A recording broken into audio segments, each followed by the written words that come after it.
Hello guys and welcome. Today we're changing the front brakes on a W166 ML350 AMG package. This model is also known as the GLE later on in the facelift.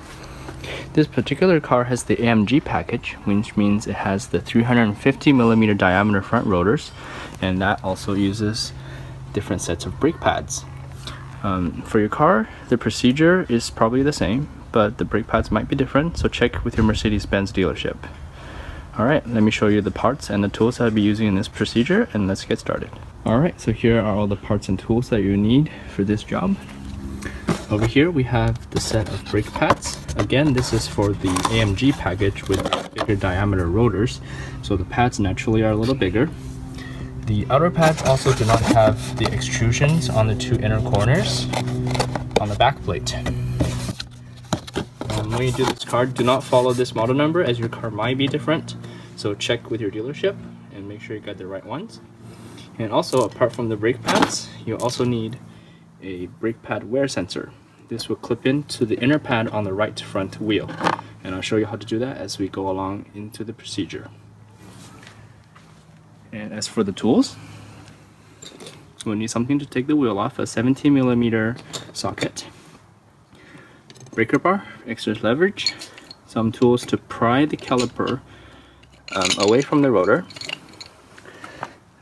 jack for taking off the wheel, this special tool for easier alignment of the wheel when we put it back, the lock key if your car has locking wheel bolts, C-clamps for retracting the calipers if we need them, and the last tool, which is the hard one that you might not have, it is a 11mm hexed socket, bolt socket. So the slider pins on the calipers use this size, the 11mm, and you will need it because you need to take off those pins in order to remove the caliper from the carrier.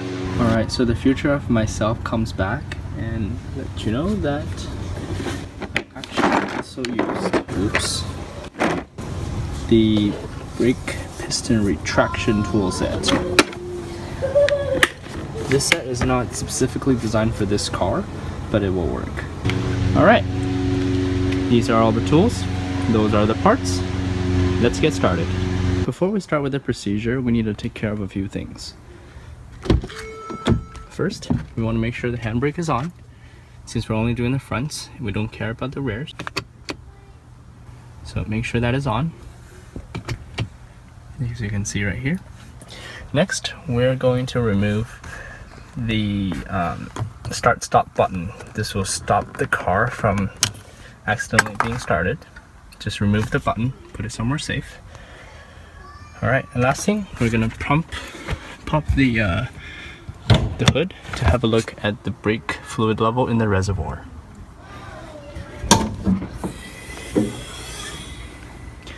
The brake fluid reservoir is underneath this plastic shroud. You can just pull it up to remove. And here it is. As you can see, this is the maximum mark. This is the current fluid level. As we're only doing the front brake pads, I'm sure that would be okay. So we do not need to suck any of the fluid out. We'll know once we finish the first side. Alright, this is everything I gotta take care of for now. Let's start taking the wheel off.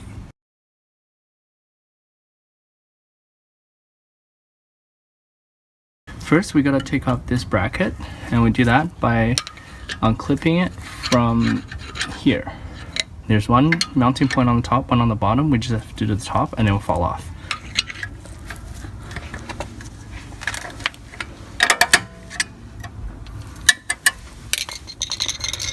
Once you get the top clip out, you can wiggle this piece off from the bottom clip.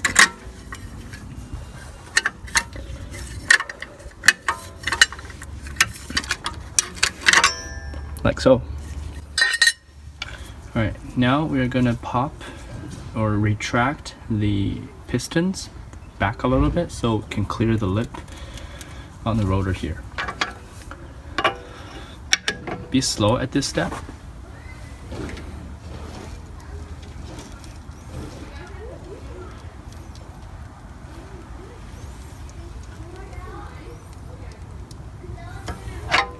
This is all you'll need.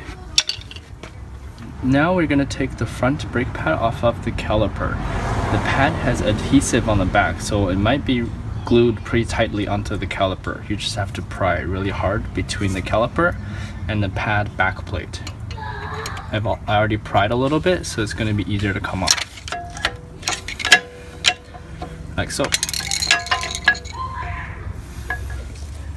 Next, we need to unbolt the slider pins, and we gotta remove the boots first. So this is the top one, and then there's another one on the bottom right here. These were the 11mm hex that I was talking about. So alright, let's do it.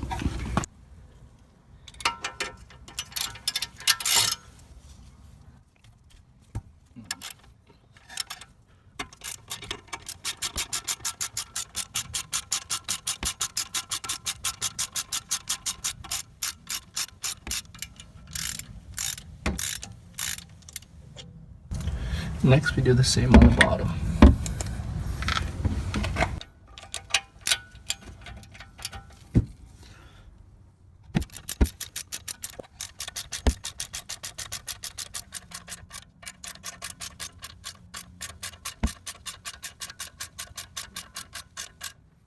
Next, we can remove the caliper from the brake bracket.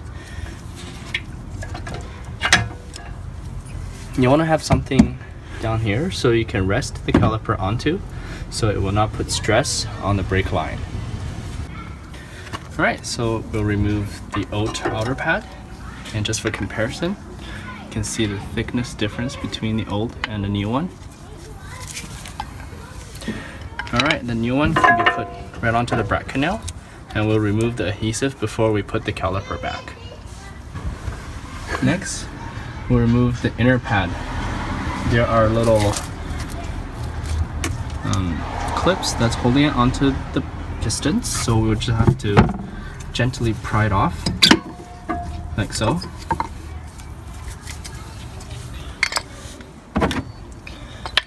And again, for thickness comparisons. Before we put the new inner pads on, we gotta retract the pistons all the way so that there's clearance to clear all of this. Now we're going to retract the brake pistons back into the deepest position.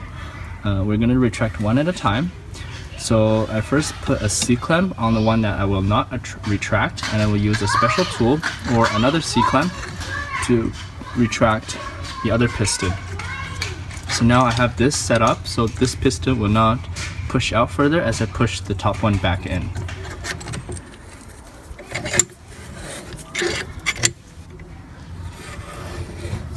So you can see it will go back in slowly. While doing this, keep an eye on the brake fluid level, and again you can see it's far from the max level line, so we should be safe here.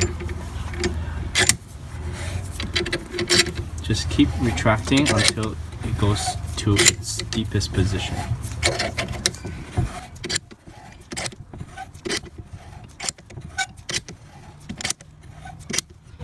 Alright. Here we go. We're done the top one, and now we'll switch the tool positions and do the bottom one. Alright, so now we switch the tool positions. The C-clamp is just to hold the piston in, and now we retract the bottom piston.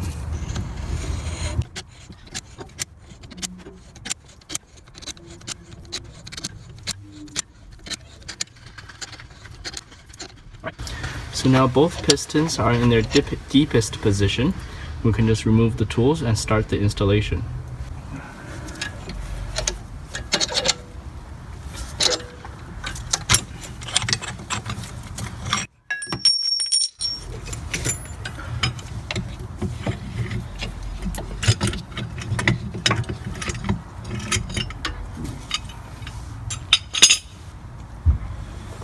One last thing before we install the brakes together.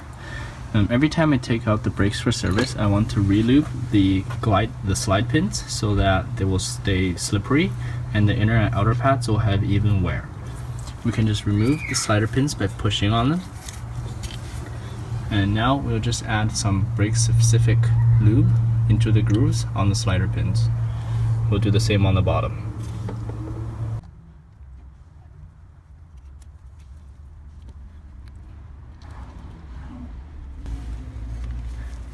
After we put the lube into the slider pin hole, we can just reinsert the pin. You can move it a little bit and make sure it glides easily inside, as you can see here. And now we'll do the bottom one.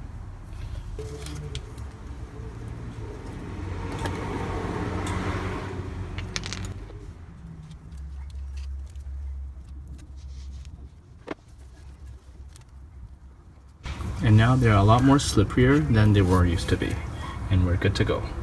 Next, we'll reinstall the pads. So put the inner pad in first, into the clips.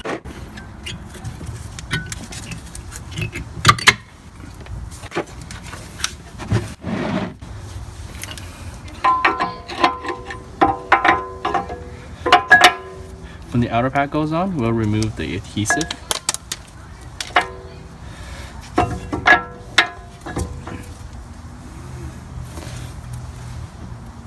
And now we just slide it on.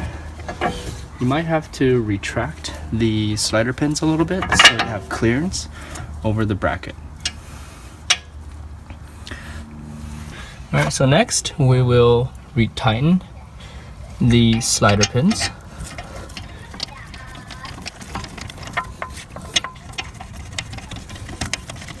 Once they're aligned, they'll go in pretty easily. I usually prefer to tighten the top and bottom evenly. So before I completely tighten the top one, I will now start putting in, the bottom one.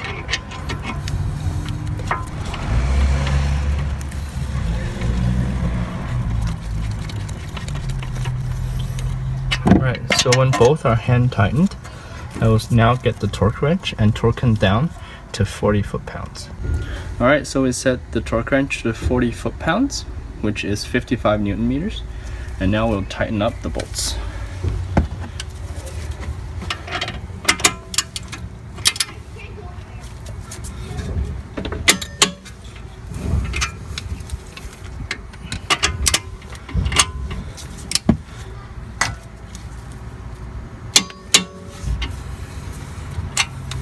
Once the bolts are tight, we'll now reinsert the little boot caps.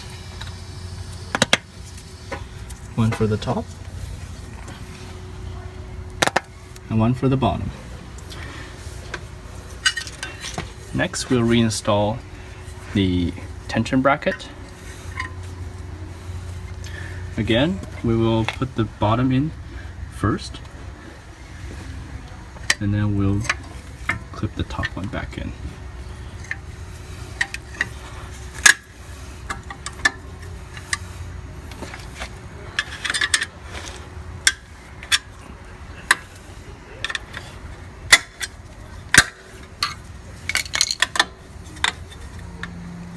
Like so.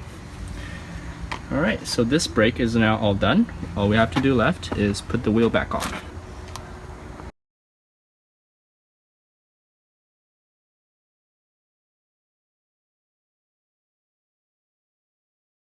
Alright, once the wheel is back on, we're done with the left side.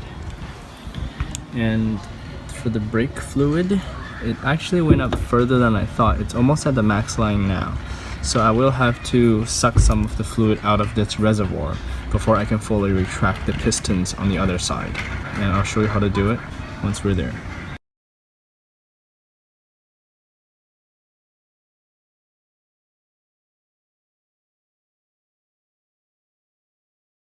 So on the right side, there is one extra step, and that is the brake pad level sensor. The wire connects onto the carrier right here. So we just unplug it by pulling it out. Alright, and now we can continue until we get the inner brake pad off of the caliper.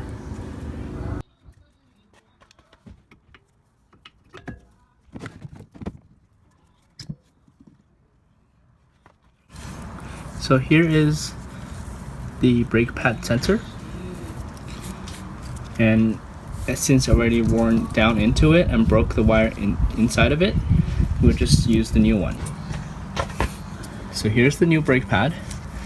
All we need to do is push the sensor into the groove like so, and that's it. Now we'll just continue by pushing the pistons back into their deepest position, lubing the slider pins, and then installing everything back. We'll have a look at the brake fluid level right now, and we'll probably need to suck some out. In this step, I'm just going to use a syringe to suck out the extra fluid, and I'm going to make sure I put the extra fluid into some safe container, because fluid, especially brake fluid, is not good for either your paint or anything else, only for the brakes. So be careful at this step.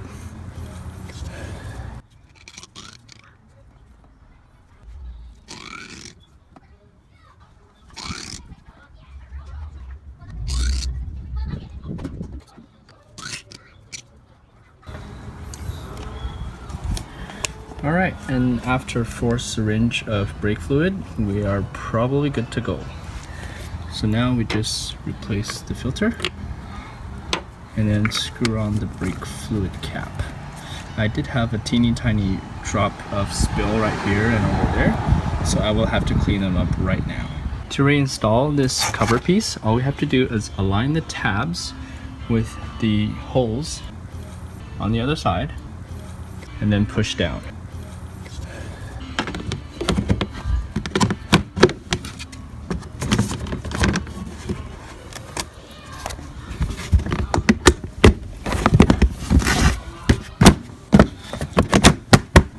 Like so. Alright, and now this cover is back on.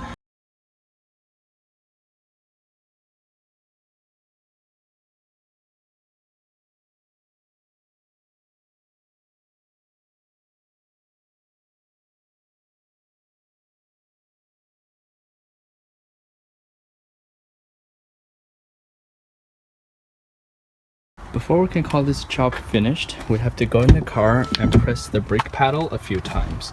This is because we retracted the pistons all the way back to their furthest location, but right now there's some gap between the pads and the rotor, and when we step on the brake now, we actually get nothing. So what you want to do is gently push on the brake halfway, not fully down, just halfway, release, and press again until it becomes firm.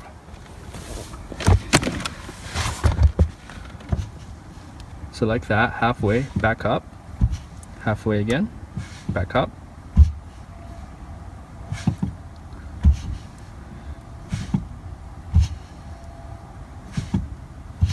Keep doing this until you feel the brake become firm.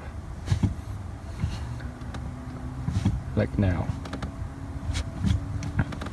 So now I cannot press it in easily at all.